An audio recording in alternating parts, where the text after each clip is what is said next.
И здравейте хора, аз съм PerkTVG. Днес ще ви покажа какво има на моя телефон.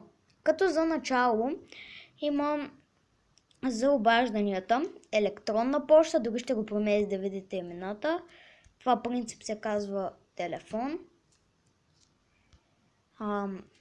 Съобщения и браузър.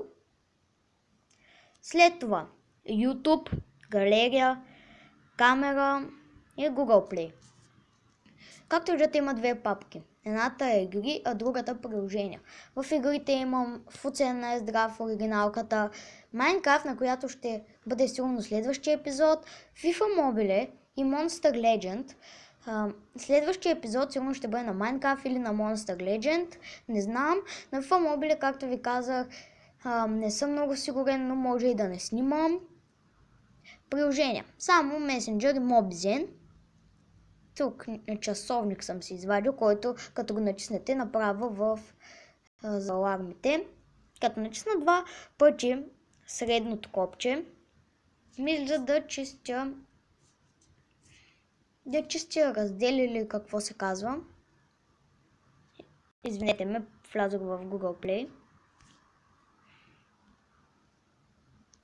Актуализиране на OTA, архивиране и нещо друго. Да видим какво ли. То няма да излезе.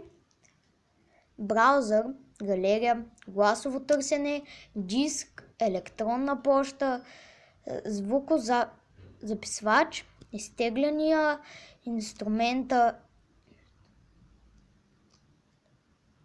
инструментариум на SIM картата, календар, калкулатор, камера, карти, контакти, музика, настройки за Google, снимки, съобщения.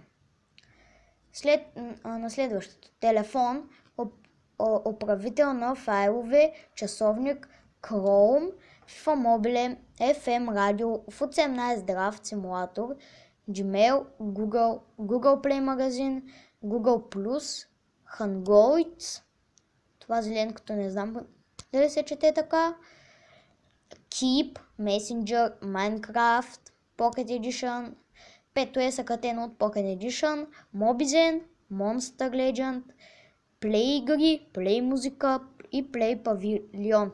И на последната имам Self-Care, не знам дали е така, и YouTube.